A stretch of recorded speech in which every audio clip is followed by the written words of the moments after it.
warahmatullahi wabarakatuh. Saya, mahasiswa Politeknik Pembangunan Pertanian Malang, akan membahas materi kali ini yaitu menjadi komunikator yang baik. Izinkan saya memperkenalkan diri terlebih dahulu.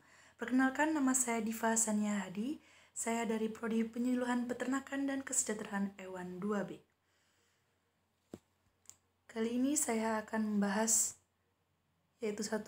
Pengertian komunikasi, 2. Tujuan komunikasi efektif, 3. Nilai-nilai penting dalam komunikasi, dan yang terakhir yaitu kesimpulan. Yang pertama, pengertian komunikasi. Komunikasi adalah suatu proses penyampaian informasi, yaitu pesan, ide, dan gagasan dari suatu pihak kepada pihak lain. Pada umumnya, komunikasi dilakukan secara lisan atau verbal yang dapat dimengerti oleh kedua belah pihak. Apabila tidak ada bahasa verbal yang dapat dimengerti oleh keduanya, komunikasi masih dapat dilakukan dengan menggunakan gestur tubuh. Menunjukkan sikap tertentu, misalnya tersenyum, menggelengkan kepala, mengangkat bahu, dan cara seperti itu ini disebut dengan komunikasi nonverbal. Selanjutnya, komunikasi efektif adalah pertukaran informasi, ide, perasaan yang menghasilkan perubahan sikap sehingga terjalin sebuah hubungan baik antara pemberi pesan dan penerima pesan. Pengukuran efektivitas dari suatu proses komunikasi dapat dilihat dari tercapainya tujuan si pengirim pesan. Selanjutnya ada tujuan komunikasi efektif. 1. Supaya informasi atau pesan yang disampaikan komunikator dapat dimengerti oleh komunikan, dengan cara komunikasi perlu menjelaskan pesan utama dengan sejelas-jelasnya dan sedetail mungkin. 2. Menggerakkan orang lain untuk melakukan sesuatu sesuai dengan yang diinginkannya. Melalui pendekatan persuasif juga kita mampu membangun persamaan persepsi dengan orang lain atau teman bicara, kemudian menggerakkannya sesuai keinginan kita.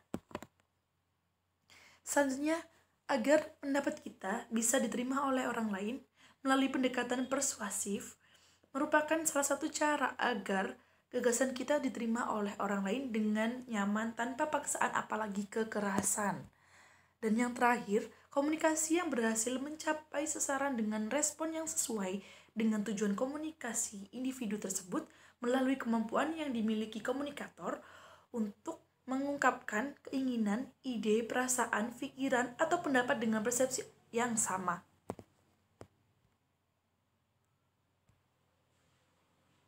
Selanjutnya ada nilai-nilai penting dalam komunikasi.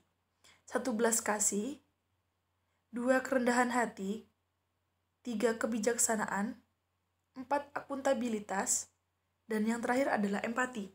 Di sini saya akan menjelaskan sedikit tentang nilai-nilai penting dalam komunikasi ini, yaitu yang pertama, belas kasih. Jika Anda benar-benar peduli akan anggota tim Anda atau siapapun yang Anda ajak bicara, hal ini membuat sebuah perbedaan besar untuk komunikasi Anda dengan mereka. Anda akan mendapatkan respek yang lebih besar sebagai balasannya yang akan membuat diskusinya semakin produktif. Komunikasi dua arah, di mana suatu orang memberi perintah. Selanjutnya, ada kerendahan hati. Kerendahan hati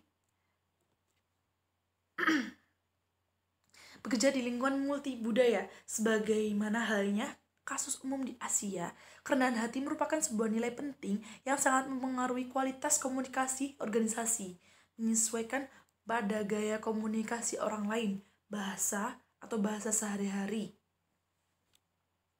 dan menumbuhkan rasa persahabatan antara anggota tim dengan manajernya.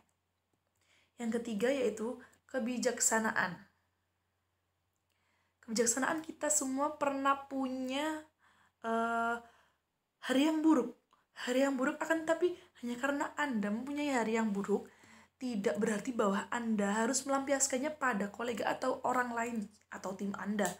Mereka mungkin punya hari yang lebih buruk daripada Anda. Berpikirlah tentang apa yang akan Anda katakan dan bagaimana hal tersebut akan mempengaruhi orang lain sebelum Anda mengatakannya. Bersikap hati-hati dalam hal ini akan mengubah pendekatan Anda dalam percakapan. Dan yang keempat, akuntabilitas. Terkadang miskomunikasi terjadi begitu saja, terlepas dari usaha terbaik Anda untuk bicara dengan jelas. Jangan mulai bermain saling menyalahkan.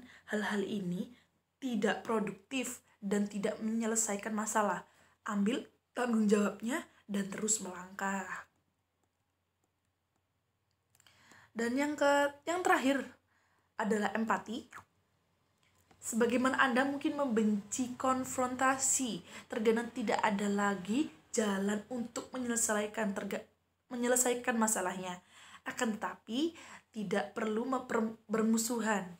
Berempati pada situasi orang lain akan membantu Anda mempertahankan nada dan pendekatan yang netral akan topik tersebut. Seperti itu. Dan sekarang selanjutnya adalah kesimpulan. Komunikator adalah seorang yang menyampaikan pesan kepada khalayak dengan mempertimbangkan perannya sebagai komunikator demi menyukseskan proses komunikasi sehingga komunikan dapat menerima pesan dengan jelas. Dan artinya, seorang komunikator telah sukses menyampaikan pesannya kepada komunikan jika memang pesan tersebut membutuhkan perbuatan dari komunikan tersebut akan melakukan atau mengaplikasikan pesan yang disampaikan oleh komunikan dalam kehidupan komunikan.